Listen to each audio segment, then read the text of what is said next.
नमस्कार दोस्तों, जैसा कि आप स्क्रीन पर देख सकते हैं, मध्य प्रदेश के अंदर इतने समय बाद पहली बार टीचर के लिए 10,758 पदों पर वैकेंसी आई है। इसके एप्लीकेशन फॉर्म 28 जनवरी 2025 से शुरू हो जाएंगे और एप्लीकेशन की लास्ट डेट 11 फरवरी 2025 है। आइए दोस्तों, आज डिटेल में जानते हैं कि इसके लिए क्वालिफिकेशन क्या मांगी गई है, एज क्या होनी चाहिए, एग्जाम पैटर्न कैसा होता है, इसका सिलेबस क्या है और इन सब के अलावा क्या सीटेट जिन्होंने की है वो इसके लिए एलिजिबल है या नहीं, वो भी इस वीडियो के अंदर जानेंगे। दोस्तों, सबसे पहले ये जानते हैं कि ये वैकेंसी प्राइमरी और मिडिल लेवल पर आई है, जिसमें से स्कूल शिक्षा विभाग के अंदर प्राइमरी लेवल पर खेल, संगीत में गायन वादन और नृत्य के लिए वैकेंसी आई है और माध्यमिक शिक्षक के लिए यानी कि मिडिल लेवल पर सब्जेक्ट स्पेसिफिक वैकेंसी के साथ खेल और संगीत के लिए भी वैकेंसी आई है।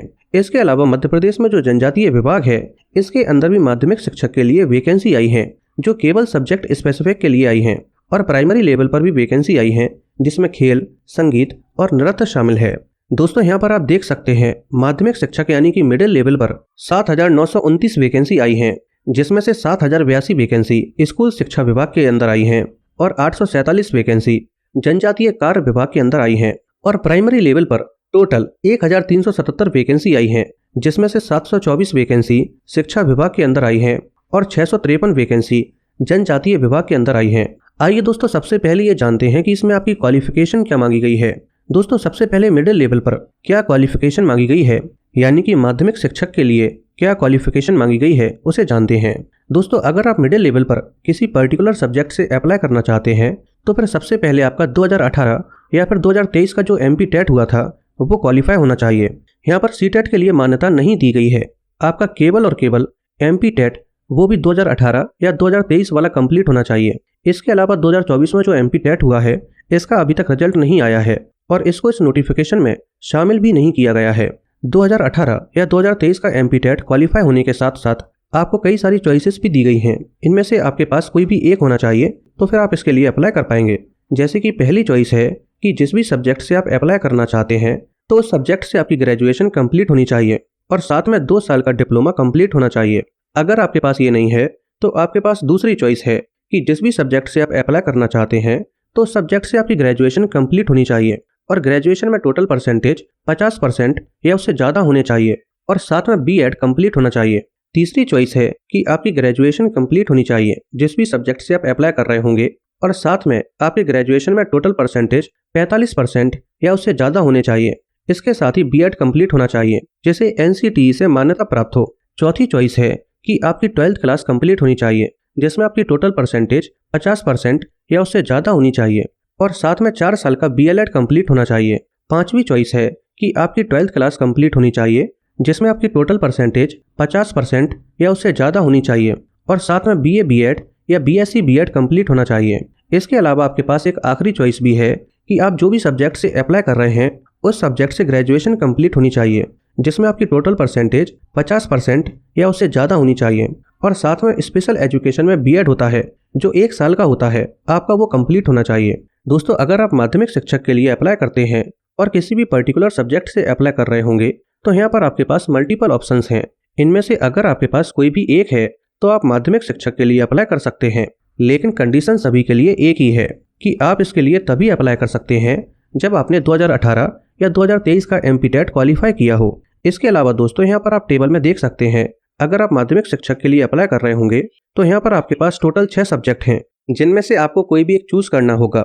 आइए दोस्तों, अब ये जान लेते हैं, अगर मान लीजिए आप इन्हीं सब्जेक्ट से अप्लाई करते हैं जिसमें Hindi, English, Sanskrit, math, science और सोशल साइंस है तो आपने ग्रेजुएशन किस सब्जेक्ट से की हो तभी आप इसके लिए अप्लाई कर पाएंगे।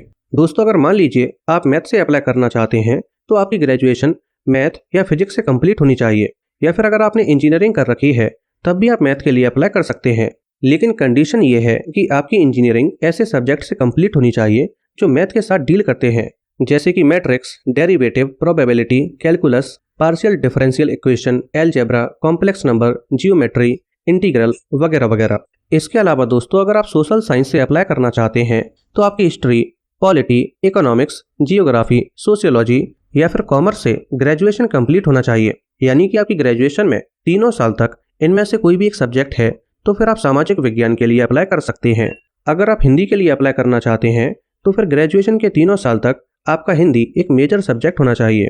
ऐसे ही अगर आप इंग्लिश के लिए अप्लाई करना चाहते हैं तो फिर ग्रेजुएशन में तीनों साल तक आपका इंग्लिश एक मेजर सब्जेक्ट होना चाहिए। इसी तरह से अगर आप संस्कृत से अप्लाई करना चाहते हैं तो फिर ग्रेजुएशन में तीनों साल तक आपका संस्कृत एक मेजर सब्जेक्ट होना चाहिए। और इन सभी सब्जेक्ट के अलावा अगर आप साइंस से अप्लाई करना चाहते हैं, यानी कि अगर आप मिडिल लेवल पर साइंस के टीचर बनना चाहते हैं, तो फिर आपके ग्रेजुएशन में इनमें से कोई भी 2 सब्जेक्ट तीनों साल तक होने चाहिए, जैसे कि chemistry, botany, zoology, microbiology, biotechnology या फिर बायो इन्फॉर्मेटिक्स। आइए दोस्तों, अब जानते हैं कि अगर आप माध्यमिक लेवल पर स्पोर्ट्स यानी कि खेल के टीचर बनना चाहते हैं तो फिर आपके लिए क्या क्वालिफिकेशन मांगी गई है। दोस्तों, अगर आप खेल के लिए अप्लाई करना चाहते हैं तो मध्य प्रदेश के कर्मचारी चयन मंडल ने 2023 में खेल के लिए भी एक पात्रता परीक्षा MP टेट यानी कि एलिजिबिलिटी टेस्ट करवाया था।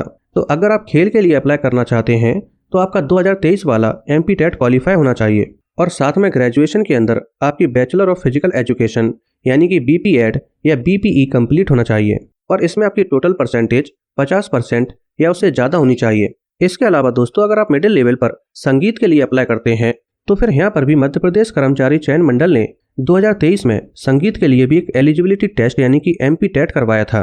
तो अगर आपने इसे क्वालिफाई किया है तभी आप इसके लिए अप्लाई कर पाएंगे और इसके साथ ही आपकी B म्यूजिक या M म्यूजिक कंप्लीट होनी चाहिए, जिसमें आपकी टोटल परसेंटेज 50% या उससे ज़्यादा होनी चाहिए। इसके अलावा दोस्तों, यहाँ पर मैंने ग्रेजुएशन में जो 50% की बात की है सब्जेक्ट स्पेसिफिक के लिए, खेल के लिए या फिर संगीत के लिए, तो यहाँ पर एक कंडीशन है या फिर मैं कहूँ आपको रिलैक्सेशन दिया जाता है। ऐसे लोग जो मध्य प्रदेश के मूल निवासी होने के साथ SC ST OBC या फिजिकली हैंडीकैप्ड कैटेगरी से बिलोंग करते हैं, उनको इस परसेंटेज क्राइटेरिया में 5% का रिलैक्सेशन दिया जाएगा। यानी कि अगर मैं बोल रहा हूँ कि ग्रेजुएशन में आपकी टोटल परसेंटेज 50% या उससे ज़्यादा होनी चाहिए और अगर आप SC ST OBC या फिजिकली हैंडीकैप्ड कैटेगरी से बिलोंग करने के साथ मध्य प्रदेश के मूल निवासी हैं, तो फिर ऐसे कैंडिडेट्स की ग्रेजुएशन में 50% की जगह अगर 45% भी है तब भी ऐसे कैंडिडेट्स माध्यमिक शिक्षक के लिए अप्लाई कर सकते हैं। आइए दोस्तों, अब जानते हैं कि इसमें आपकी एज क्या होनी चाहिए। दोस्तों, यहाँ पर सभी की मिनिमम एज 1 जनवरी 2024 को 21 साल हो जानी चाहिए, तभी आप माध्यमिक शिक्षक के लिए अप्लाई कर पाएंगे। लेकिन दोस्तों, मैक्सिमम एज सभी के लिए अलग अलग है। जैसे कि अगर आप लड़के होने के साथ जनरल कैटेगरी से बिलोंग करते हैं तो फिर 1 जनवरी 2024 को आपकी एज 40 साल से ज़्यादा नहीं होनी चाहिए। लेकिन अगर आपने मध्य प्रदेश में अतिथि शिक्षक के रूप में 3 साल तक काम किया है तो फिर आपके लिए एज में रिलैक्सेशन दिया जाएगा और आप इसके लिए 49 साल की उम्र तक अप्लाई कर सकते हैं। इसी तरह से अगर आप मध्य प्रदेश की मूल निवासी होने के साथ लड़की हैं और जनरल कैटेगरी से बिलोंग करती हैं तो फिर आपकी मैक्सिमम एज 1 जनवरी 2024 को 45 साल से ज़्यादा नहीं होनी चाहिए। इसके अलावा अगर आपने भी मध्य प्रदेश में अतिथि शिक्षक के रूप में 3 साल तक काम किया है तो फिर आपके लिए एज में रिलैक्सेशन दिया जाएगा और आप इसके लिए 54 साल की उम्र तक अप्लाई कर सकती हैं। इसी तरह से दोस्तों, अगर आप लड़का या लड़की हैं और मध्य प्रदेश के मूल निवासी होने के साथ SC ST OBC या फिजिकली हैंडीकैप्ड कैटेगरी से बिलोंग करती हैं तो फिर आपके लिए मैक्सिमम एज 1 जनवरी 2024 को 45 साल से ज़्यादा नहीं होनी चाहिए। इसके अलावा अगर आपने भी अतिथि शिक्षक के रूप में 3 साल तक काम किया है तो फिर आपको भी एज में रिलैक्सेशन दिया जाएगा और आप 54 साल की उम्र तक इसके लिए अप्लाई कर सकते हैं। आइए दोस्तों, आप जानते हैं कि इसका सिलेक्शन प्रोसेस कैसा होता है। दोस्तों, जैसा कि मैंने आपको ऑलरेडी बता दिया है कि मध्य प्रदेश में टीचर का सिलेक्शन प्रोसेस 2 स्टेज में होता है।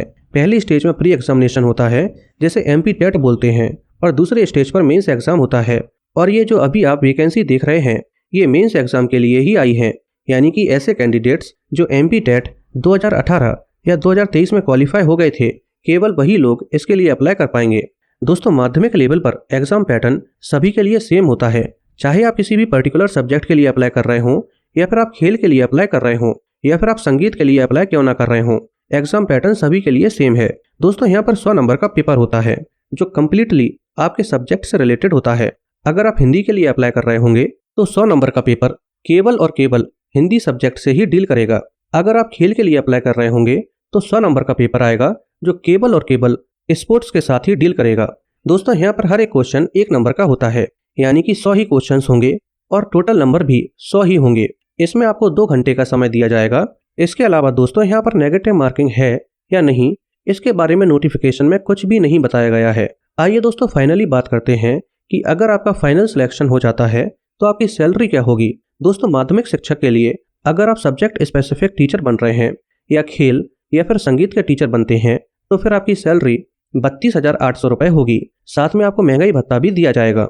दोस्तों, अब अगर आप जानना चाहते हैं कि प्राइमरी लेवल पर क्या क्वालिफिकेशन मांगी गई है, एग्जाम पैटर्न कैसा होता है और एज क्या है, तो फिर आप कमेंट में प्राइमरी टाइप कर दीजिए। मैं इस पर भी एक डिटेल्ड वीडियो बना दूंगा और आपको ये वीडियो कैसी लगी कमेंट करके जरूर बताएं।